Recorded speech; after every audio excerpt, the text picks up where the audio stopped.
Wait. If gusto mong matry na makapag-cruise to Japan straight from Manila, this is your chance. No visa and no international flights needed.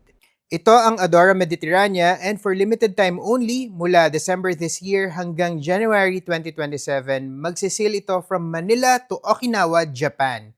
And tamang-tama sa holiday season yan. So if you want to celebrate Christmas or welcome the New Year na kakaiba, it's something to consider. Yung unang sailing, December 21 to 27, 7 days and 6 nights yan. From Manila, magsisail to Naha sa Okinawa, then to Miyakojima, then pabalik na ng Manila.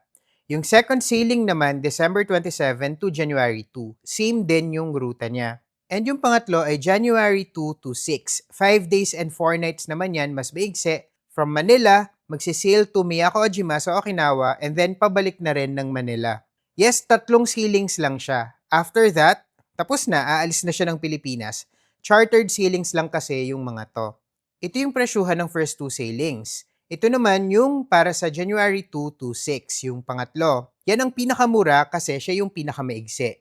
So, i-explain natin yan. So, itong mga columns, yan yung kung anong klaseng room. And yung rows naman, yung kung ilan kayo sa room. So, for example, kung dalawa lang kayo, ang cheapest ay interior room. $788 yan per person. Nasa 47,900 yan based on current exchange rate. Bukod sa accommodation, kasama na sa rate na yan yung lahat ng meals mo on board. Breakfast, lunch, dinner sa buong sailing, and unlimited yan.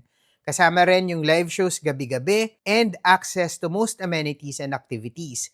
And syempre, nakarating ka rin sa Okinawa. Mas mahal kung may bintana or balcony, pero mas mura naman papatak per person if 3 or 4 kayo na mag-share sa room. Kasi kung 3 kayo, 50% off na yung third person.